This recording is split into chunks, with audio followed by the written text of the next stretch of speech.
Sorry, I had to take off really quickly there for a sec, but I'm back. Okay, let's get back to where we were. So, difference does not consist in variety of substance, but in variety of arrangement of the same cause substance, your consciousness. All right, so that's probably the last part I read. Let's keep going. The world moves with motiveless necessity. By this is meant that it has no motive of its own, but it is under the necessity of manifesting your concept. Oh, that's amazing. The arrangement of your mind, and your mind is always arranged in the image of all you believe and consent to be true. Yes, so like I was saying, um, whatever you're in agreement with, that's true for you, that's what's going to be manifested in your life, right? I know that this is true because I've tested it and I didn't know I was testing it, but I did test this.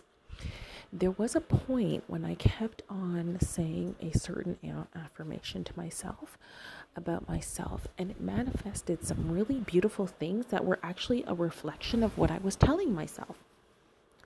So I was telling myself in my mind, not out loud, daily and consistently for like at least 30 days, I am a queen. I am a queen. I am a queen. I am a queen. I am a queen. I am a queen. Your subconscious mind knows what you mean by this, okay? But also what it did was condition the way that I thought. Anyway, let's keep going. I will share that story with you some other time. Let's keep going.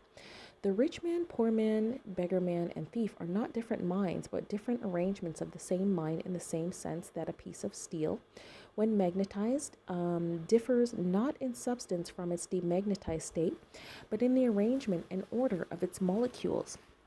A single electron revolving in a specified orbit constitutes the unit of magnetism. When a piece of steel or anything else is demagnetized, the revolving electrons have not stopped.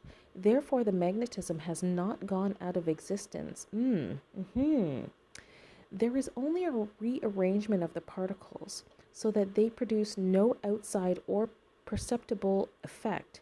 There was only a rearrangement of the particles so that they produce no outside or perceptible effect. Okay. When particles are arranged at random, mixed up in all directions, the substance is said to be demagnetized. But when particles are marshaled in ranks so that a number of them face in one direction, the substance is a magnet. That's so cool. Holy crap, look at what this is saying.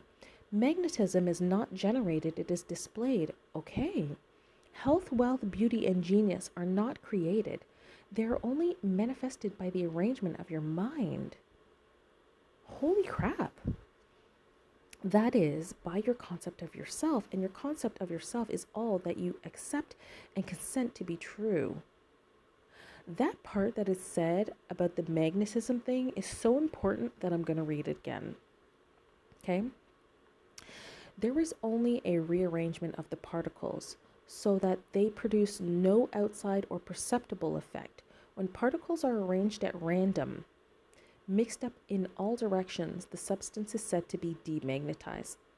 But when particles are marshaled in ranks so that a number of them face in one direction, the substance is a magnet.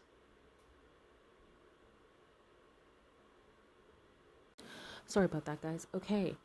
The substance is a magnet. Magnetism is not generated, it is displayed. Health, wealth, beauty, and genius are not created. They're only manifested.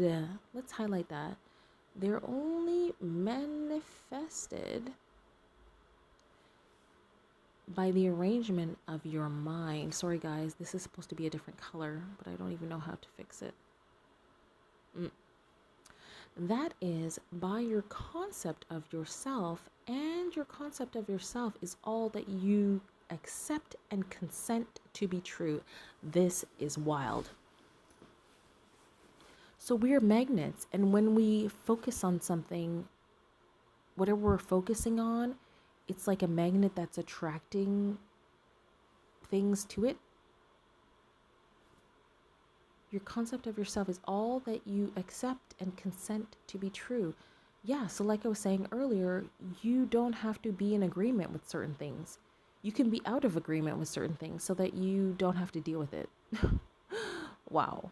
What you consent to can only be discovered by an uncritical observation of your reactions to your life. What you consent to can only be discovered by an uncritical observation of your reactions to your life. Okay, your reactions reveal where you live psychologically, and where you live psychologically determines how you live here in the outer visible world. Ooh, now this is interesting. What you consent to can only be discovered by an uncritical observation of your reactions. Right, this is the part where he talks about like your life kind of being a mirror. Yeah, your reactions reveal where you live psychologically, and where you live psychologically determines how you live here in the outer visible world. Okay, yeah, that makes sense to me. The importance of this in your daily life should be immediately apparent. The basic nature of the primal cause is consciousness. Therefore, the ultimate substance of all things is consciousness.